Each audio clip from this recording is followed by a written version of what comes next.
જય ભીમ સાથીઓ, અરવલ્લી જિલ્લાના મુખ્ય મથક મોડાસા ખાતે ડૉક્ટર બાબા સાહેબ આંબેડકરની પ્રતિમાનું અનાવરણ કરવામાં આવ્યું હતું। અરવલ્લી જિલ્લાના મુખ્ય મથક મોડાસા ખાતે જય ભીમ સમાજ સેવા ટ્રસ્ટના સહયોગથી ભારતના બંધારણના ઘડવૈયા, સિમ્બોલ ઓફ નોલેજ, બોધિસત્વ, વિશ્વરત્ન, પરમ પૂજ્ય, દલિતોના મસીહા, મહિલાઓના મુક્તિદાતા, ક્રાંતિ સૂર્ય ડૉક્ટર ભીમરાવ બાબા સાહેબ આંબેડકરજીનું પ્રતિમાનું અનાવરણ કરવામાં આવ્યું હતું। મોડાસાના નવા આઇકોનિક બસ પોર્ટ સર્કલ ખાતે ડૉક્ટર બાબા સાહેબ આંબેડકરની પ્રતિમાનું અનાવરણ કરવામાં આવ્યું હતું।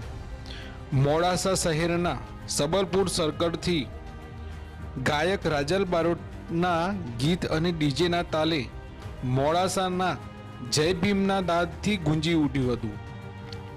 સબલપુર સર્કલથી લઈને નવા એસટી બસ સ્ટોપ ખાતે આખા જાહેર માર્ગો જય ભીમના નાદથી ગુંજી ઉઠ્યા હતા।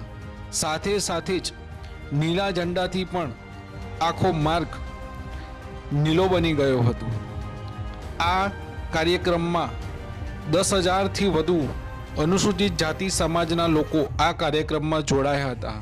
આ કાર્યક્રમમાં મહિલાઓ, વૃદ્ધો, વડીલો, બાળકો તેમજ મુસ્લિમ સમુદાયના લોકો પણ આ કાર્યક્રમમાં જોડાયા હતા। રવિવારના દિવસે ભીમ મહોત્સવ જેવો માહોલ સર્જાયો હતો।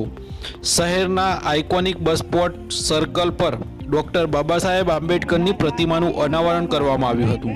સબલપુર સર્કલથી ગાયક કલાકાર રાજલ બારોટના લાઈવ ડીજે સાથે ભવ્ય શોભાયાત્રા રેલી આઇકોનિક બસ પોર્ટ સુધી યોજાઈ હતી। શહેરના મુખ્ય માર્ગો જય ભીમના નારાથી ગુંજી ઉઠ્યા હતા।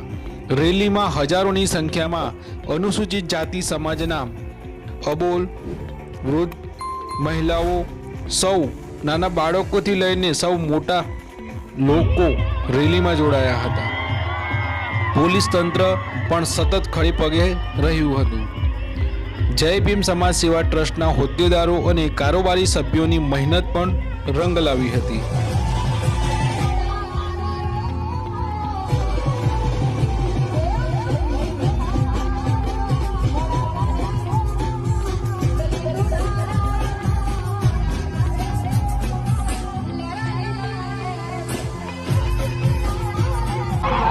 એક વાર પેલા મારી સાથે જોરદાર જય બોલાવવાની છે સાહેબની।